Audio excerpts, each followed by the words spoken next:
មស្វាគមន៍មកកាន់ Channel D-Rod Cooking មុខម្ហូបថ្ងៃនេះគឺខត្រីកាម៉ុង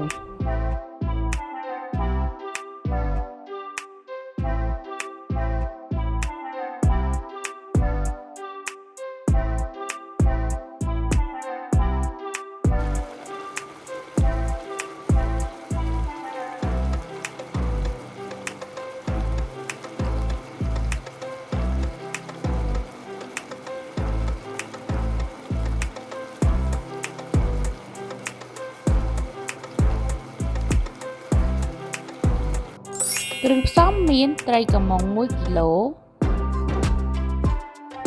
ចាត្រីកាម៉ុងយើងធ្វើឲ្យស្អាតតបមកយើងឆូតសងខាង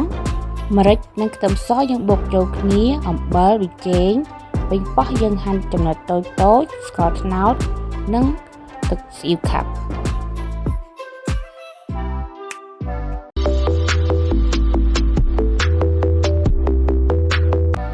យើងដាក់ស្ករត្នោតចូលខ្ទះកូរឲ្យក្រហម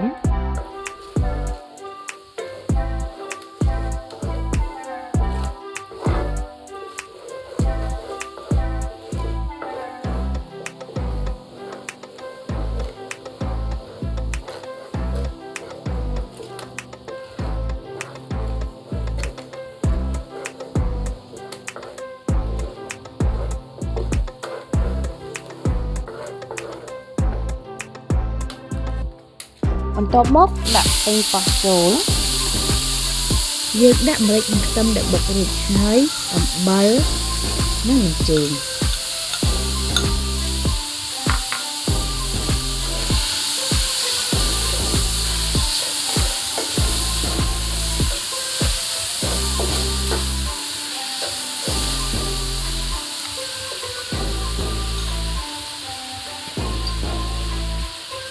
បន្ទាប់មកទៀតបន្ថែមទឹកស៊ីអ៊ីវខាប់1ស្លាបព្រាបាយ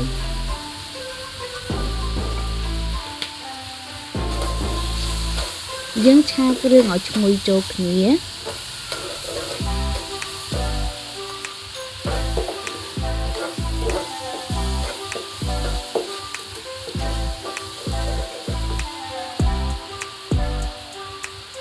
បន្ទាប់មកចាប់ផ្ដើមដាក់ត្រីកាម៉ុងចូល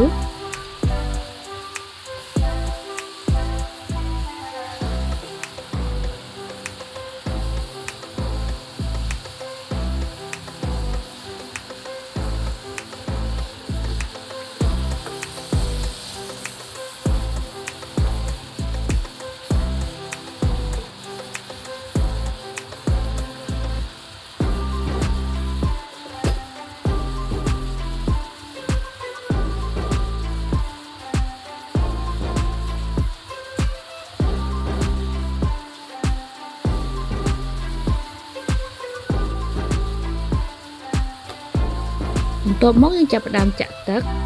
ចាយើងចាក់ទឹកដើម្បីឲ្យលិចសាច់ត្រីធ្វើឲ្យសាច់ត្រីនឹងក្រហមស្មើល្អបងប្អូនចាបន្ទាប់មកយើងចាប់ផ្ដើមរំងាស់ត្រីរហូតដល់ឆ្អិន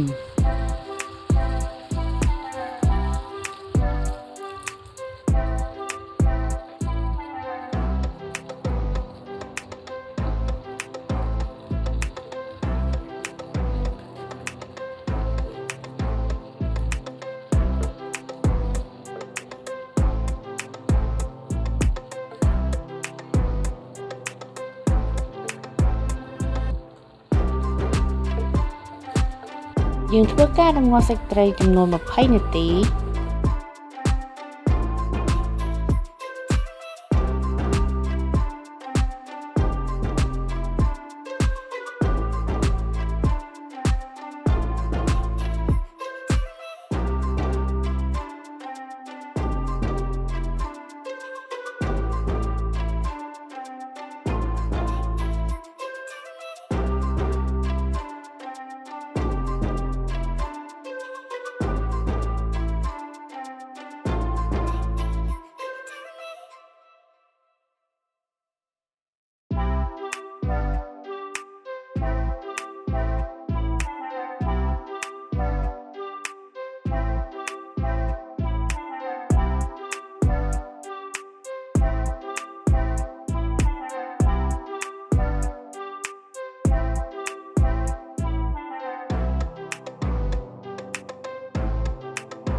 មុខម្ហូបខត្រីកមុំបានឆ្អិនរួចរាល់